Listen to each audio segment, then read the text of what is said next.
The hum was inside his teeth. Garrick gripped the crawler's control yoke, his knuckles white against the synth steel. Below him, the great chasm of Ethel was a wound of absolute blackness, a void that swallowed light and sound. Above, the twin suns burned a sickly orange through the dense methane haze. The only thing real in this universe of crushing gravity and alien sky was the latticework, and it was singing itself to death. Shear stress on subcable 17 is 92% of tolerance, Garrick said, his voice tight. Every word was an effort, a small victory against the planet's 1.1 G pull that pressed his ribs into his lungs. Beside him, Lyra didn't look at the flickering holographic display. Her gloved hand was pressed flat against the crawler's vibrating viewport. It isn't stress, Garrick, it's a voice that's going to tear this bridge apart. Our bridge, Lyra. He gunned the crawler's grav repulsors, sending them gliding along the main crystalline artery of the span. The latticework wasn't a bridge in the old terrestrial sense. No human had ever crossed it on foot. Yes, it was a loom, a living scaffold of bioengineered crystal stretching 50 kilometers across the chasm. Its sole purpose to seed the abyss with the complex catalysts of artificial evolution. The crawler's lights cut through the swirling amber mist, illuminating the primary cable ahead.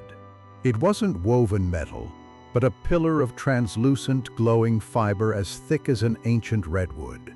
Veins of soft blue light pulsed within it, a slow, steady heartbeat that was now racing, thrashing against an arrhythmic, violent hum that vibrated up through the crawler's floor plates. The resonance is increased, Garrick stated, pointing to a frantic sine wave on the dash. The harmonic feedback from the chasm, it's a positive loop. If we don't deploy the dampeners at the anchor pylon, the latticework will shatter within the hour. And the dampening agent will sterilize the upper strata of the biome, Lyra countered, finally turning from the window. Her eyes, magnified by the helmet's visor, were fierce. It will undo 50 years of work. This isn't a malfunction. This is emergence. It's the first word, it's the last gasp, he shot back. I won't let your poetry kill her. Yeah, Arthur is already prepping the injection sequence on my command. Poetry is just data with a soul. Look at the patterns. She swiped a hand across her own console, bringing up a fractal visualization of the chasm's energy output. It was intricate, a blooming mandala of light and frequency. It was undeniably beautiful. This isn't random noise, it's organized. The life we seeded, the life we've been nurturing, it's answering us. It's answering the latticework song. It's a seismic anomaly amplified by the bridge's own resonant frequency. Garrick grunted, forcing himself to focus on the controls, on the engineering, on the cold facts. He remembered Walter, his mentor, vaporized in a cascade failure on a Jovian orbital ring. He remembered the silence on the comms after Walter's last calm report on escalating vibrations. Faith didn't hold structures together, math did. They raced on. The bridge bucked, a tremor running through its crystalline bones, a high-pitched keen sliced through the air, the sound of immense tension. A shower of glowing dust, fine as sand, rained down from the support stays above, coating the crawler's canopy in shimmering grit. Yes, each particle was a microscopic fragment of the failing bridge. "We're losing integrity," Garrick said, his voice dangerously low. Lyra reached out, her gloved fingers resting on his arm. The gesture was tentative, a memory of a closeness they hadn't shared in years. "Please, Garrick, think about what we're doing here. We came to this heavy, hostile world not to conquer it, but to create a partner, to raise a new intelligence from the dust. What if this is their birth cry, and you want to smother it before it can even draw breath?" Her touch, the familiar weight of it even through the suit, unsettled him. He remembered building scale models of the latticework with her back on Mars, their hands covered in polymer dust, their minds full of dreams about the sentient ocean they would create. He was the architect, she was the biologist, the head and the heart. "My job is to protect this project," he said, the words tasting like ash. "To protect you. I don't need your protection. The project needs your faith." The west pylon loomed out of the mist, a mountain of diamond-hard crystal driven deep into the chasm's edge. "Yes?" The crawler slid into the docking bay with a hiss of stabilizers. The moment the doors irised open, the sound hit them, a chord of impossible depth and complexity, a physical pressure that made the air feel solid. Garrick stumbled out, the gravity a monstrous hand on his shoulders. He moved toward the dampener control panel, its interface glowing a placid green, awaiting his command. Lyra was right behind him.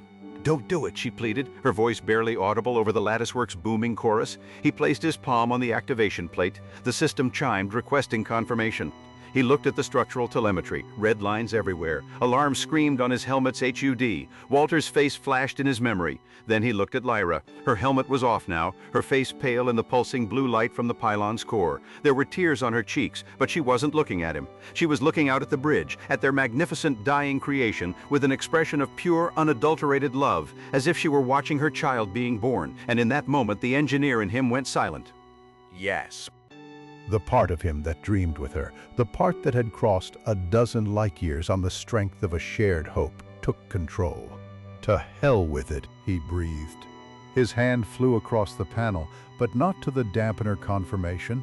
He bypassed safety protocols, shunting power from the pylon's primary reactor directly into the bridge's broadcast emitters. He wasn't silencing the song, he was giving the singer a stronger voice. "What are you?" Lyra started. "If you're going to talk to a god," Garrick said, his fingers a blur, "you don't whisper."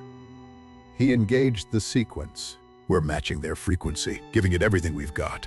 The effect was instantaneous. The violent, shuddering hum resolved. The chaotic noise coalesced into a single, pure, resonant tone that filled the universe. The blue light in the cables brightened to a blinding white, and the entire 50-kilometer span of the latticework became a single instrument, perfectly in tune with the abyss below. The tremors ceased. The alarms on Garrick's HUD blinked out one by one. He let out a ragged breath, slumping against the console. It worked. "Lyra, you were right. It worked." Lyra was already at the biotelemetry station, her face alight with triumph. "Let's see our new friends. Let's see what they have to say." Her smile faltered. The fractal patterns were gone. The energy readings from the chasm were flatlining. All across the board, every sign of the complex, organized life they had detected vanished. The abyss was silent, sterile. "No," Lyra whispered, her hands falling from the console. "No, it can't be." Garrick came to her side, staring at the dead displays. A cold dread seeped into his bones. "We overloaded them. The power surge, it was too much. We helped them emerge just to burn them away." The silence was heavier than the gravity. The beautiful harmonic note from the latticework had faded back to its gentle, rhythmic pulse. The project was over. They had failed. They had committed deicide at the very moment of creation. Lyra sank to her knees, a choked sob escaping her lips. Garrick stood frozen, the architect of a silent tomb. Then a single, soft chime echoed through the pylon chamber. It wasn't an alarm, it was an alert, a new signal from a source they had never monitored. Yes. Garrick's eyes darted to a small, forgotten diagnostic panel in the corner. Structural Sentience Matrix, it read. A system he'd always considered a flight of fancy from the original design team. It was supposed to monitor the bridge's own processing capacity. A simple diagnostic, but the progress bar on the display, a bar that had been sitting at 0.001% for 50 years, was now full, and beside it, a single word blinked in calm, green letters: awake. He followed Lyra's gaze.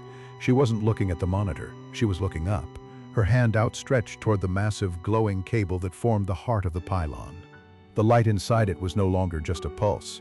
It was swirling, forming intricate, deliberate patterns. It was thinking.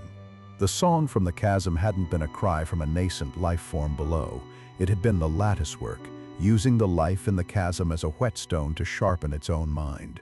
The resonance wasn't an answer. It was the final, agonizing push of its own birth. They hadn't been creating a god in the abyss. They had been standing on it all along. Yes.